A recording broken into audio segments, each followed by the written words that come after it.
సరే ఇంకొకటేంటంటే సినిమా ఫంక్షన్స్‌లో పొలిటికల్ పార్టీస్‌ని ఉద్దేశించి స్పీచ్‌లు ఇవ్వడం అనేది ఎంతవరకు కరెక్ట్?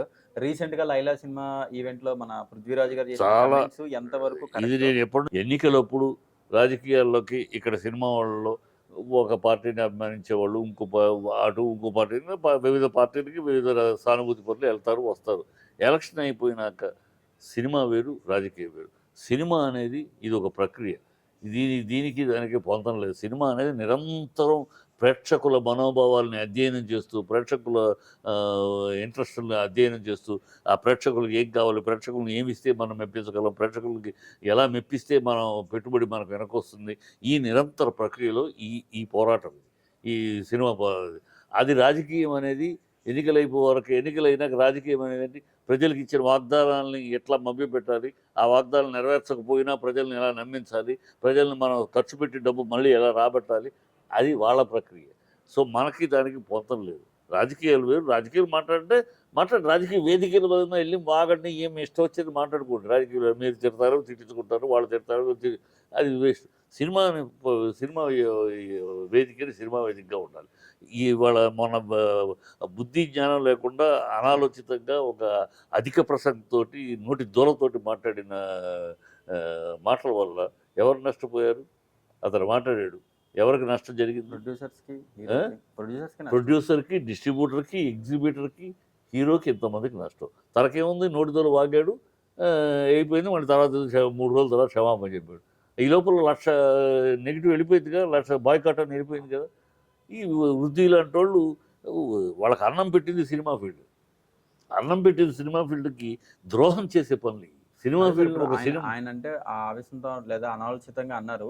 అయితే వైసీపీ ఫ్యాన్స్ కూడా బాయ్కాట్ లైలా అనడం గానీ, లేదంటే ఈ రోజు కూడా మార్నింగ్ నుంచి అనాలోచితంగా అన్నాడని దాన్ని ఏదో సప్రెస్ చేద్దాం. బుద్ధిహీనంగా మాట్లాడి ఆలోచితంగానే మాట్లాడి అక్కడ సందర్భం లేదు.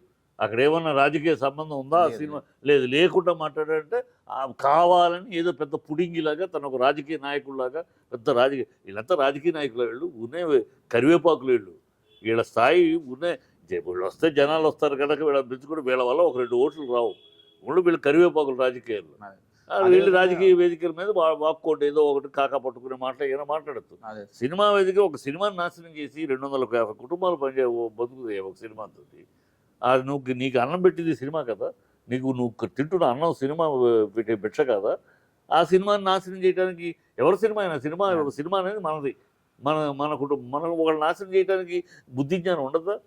కొంచెం ఇంగిత జ్ఞానం ఉండదా? ఈ మాట మాట్లాడటం వల్ల అనవసరంగా నష్టం జరుగుతుంది, ఆలోచించాలి కదా. 3 రోజులు అయిపోయిన నష్టం జరిగినాక ఇవాళ ఆ రోజే క్షమాపణ ఉంటే ఇది ఉండేది కదా. అదే సార్, ఇప్పుడు కూడా ఏంటంటే వైసీపీ ఫ్యాన్స్ ఎవరైతే ఉన్నారో వాళ్ళు ఈ రోజు సినిమా రిలీజ్, లైలా సినిమా ఇంకా ఫస్ట్ షో కంప్లీట్ అవ్వకముందే లైలా ఫ్లాప్ అనే అటర్ ఫ్లాప్ అని చేస్తున్నారు.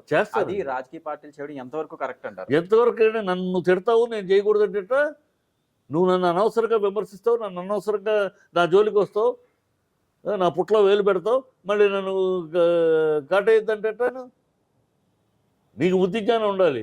నువ్వెందుకు వేలు పెట్టావు, నువ్వెందుకు కెలికావు, ఏ సందర్భం నువ్వు గెలుపుతావు, గెలిగితే మేము నువ్వు బురద వేస్తావు అంటే బురద చూస్తూ ఉంటామా? ఎందుకుంటాడు ఏ రాజకీయ పార్టీ అయినా? బురద వేస్తే కౌంటర్ వాళ్ళు చేస్తారు.